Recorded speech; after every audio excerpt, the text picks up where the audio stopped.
Well, it's an exciting day today. If you can't tell, I'm very happy. Look at Batman. Look how happy he is. Actually, it's actually more of like a grimace or like a neutral stare, I guess, or a neutral expression. Anyway, what am I talking about? Why am I happy? Well, it looks like we're getting closer to a more competitive video game market. And I've told you guys several times, the one thing I want when we're really going forward here with these video games and markets and really companies battling it out, I want it to be competitive. I don't want one to just run off really and just lead the pack by an insurmountable margin, even though we're kind of at that point now with Sony. But I do want other parts of the video game market, specifically like Nintendo, even Microsoft. I want Microsoft to do well. I really do. I loved their 360 when it was out. I even liked the original Xbox, despite a lot of people not liking it as much. So I want them to do well and really push Sony and push Nintendo. And after getting some early NPD results, it looks like Microsoft had a very good December, to the point where they easily bested Sony when it came to sales, and they were right behind Nintendo.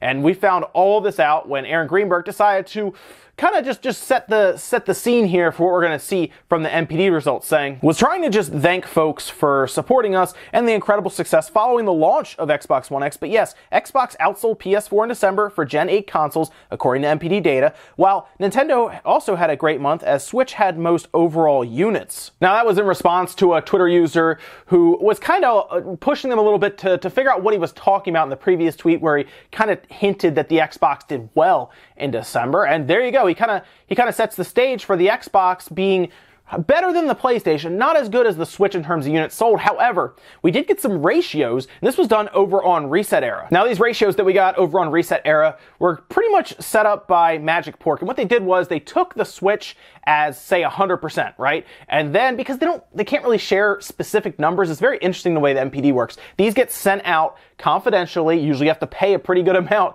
to get these ahead of time. And there's some sort of NDA or something in place where they cannot share ahead of time really at all, from what I see, unless I guess the company decides to share it through like PR. You can't share exact numbers. Like, they can't come out and say, hey, the Switch sold 1.5 million units in December.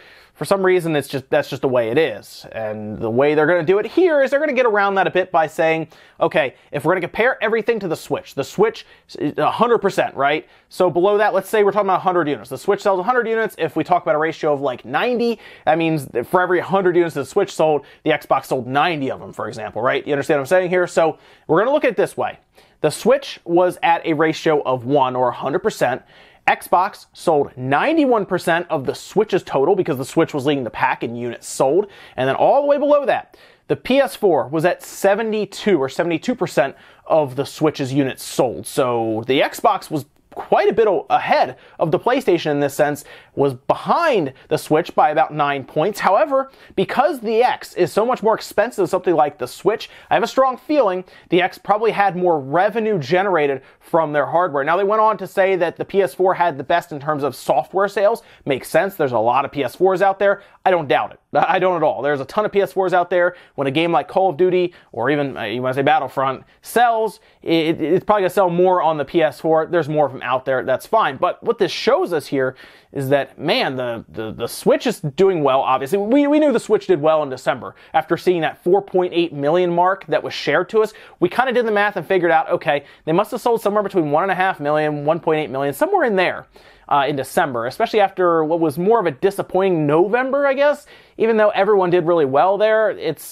It's interesting, though, that the Xbox did so much better than usual, and I think I have a few ideas why that is. Now, if you're still not sure about this person who posted on Reset Era, you kind of rest assured that it seems pretty much on the up and up. It seems legit, because ZoogX, I probably said that completely wrong, so sorry about that. ZoogX went on record to verify this on Reset Era, saying, the Switch had a strong December and has now sold 4.8 million units in the US as of the end of 2017. This makes it the fastest-selling home console over the first 10 months in the US. It is extremely successful. Xbox One had its best November ever thanks to the launch of the Xbox One X, and the continued momentum alongside a $189 deal for the Xbox One S allowed it to achieve strongest sales in the US during December 2, outselling the PS4. The PS4 had its best month ever in the US during November thanks to $199 deals. Sales declined in December as those same deals weren't available. Despite that, the console global sell-through increase 15% year over year to 20.2 million. Now we know Sony had a good overall holiday, right? They told us it was 5.9 million. There was a lot of success on Sony's side. However, a lot of that success seemed to take place in November when they had their deals going on. We talked about it. That $200 price point is magical for consoles, right? We see the continued success with the Xbox One S being down at $189. Sony's deals seem to go away. They went back up to $250. The Pro went back up, I think, to $400, although there were some deals I saw for $350. However, that's on the top end. That's like the X not selling as many as the S. It's just because the S is cheaper. It's sub $200. So if you have a sub $200 system, it's just going to sell well in general because sometimes people go into the store, they pick out the cheapest system they can. It's just the way it is. It's a buyer's mentality. What's the cheapest system I can get, put under the tree, make my kids happy, and I'm good, right? Or in some cases, maybe they just wanted another system or a Blu-ray player or a Netflix machine that happened to have game capabilities. It's pretty cheap. I'll get that and I'll put it in the bedroom or something. It's very common to do that. So it makes sense why the Xbox did so well here, just because the pricing, although I do think the X itself, the Xbox One X, has a bit of an advantage right now. And it's very interesting because it's kind of outside Microsoft's control. What I'm talking about right now is the obvious competitor, the thing that you always take the Xbox One X and compare it to, and that's a PC, right? A lot of people who have a PC say, well, I can do 4K on my machine, so I'm good. I don't need to worry about this. Well, the PC market has seen an increase in prices, a massive spike due to all of the cryptocurrency mining that's going on right now. Went ahead and took a look online today, for example, and well, get ready for this. Prices on all of these video cards are skyrocketing right now. GTX 1070s for near $1,000, 1080 Ti's for $1,200 to $1,300. These are cards, guys, that are MSRP'd at $380 to $500. And they're double, triple their price right now. Don't even get me started on RAM. $200 for 16 gigabytes of DDR4 memory. That's double what it used to be. So right now, building a computer makes absolutely no sense. You're ripping yourself off.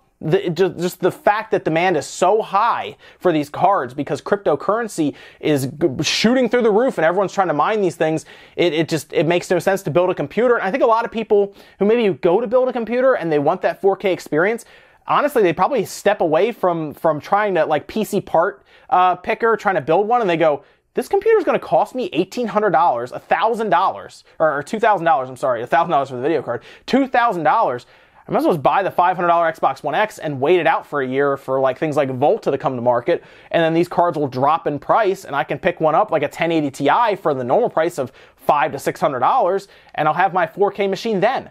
I think that's what's happening right now. It's very, very interesting. I've seen a lot of people post on forums, on Twitter, different places just complaining about pricing right now. It makes no sense, and the default, if you're not buying that, is to then, I guess, go over to the Xbox One X. Sure, you go to the PS4 Pro. However, I think because the Xbox One X is Microsoft, it has that cross-buy feature with Windows, I think a lot of them are just going there, and it makes sense. Right now, Microsoft is in a very good spot, despite not having the library of games that PlayStation has. I also think, to be fair, PlayStation really sold a lot of their stock in November, and it's clear that they did well in the holiday season, but I think a lot of that is from November. I think a lot of people bought Christmas presents that were PlayStation-oriented in November on that Black Friday, and specifically before then, when it was cheap. I mean, really, you'd walk into GameStop, they'd hand you a $50 gift card and then a $200 PlayStation. So you can get most of your holiday shopping done for $200, $230 if you want.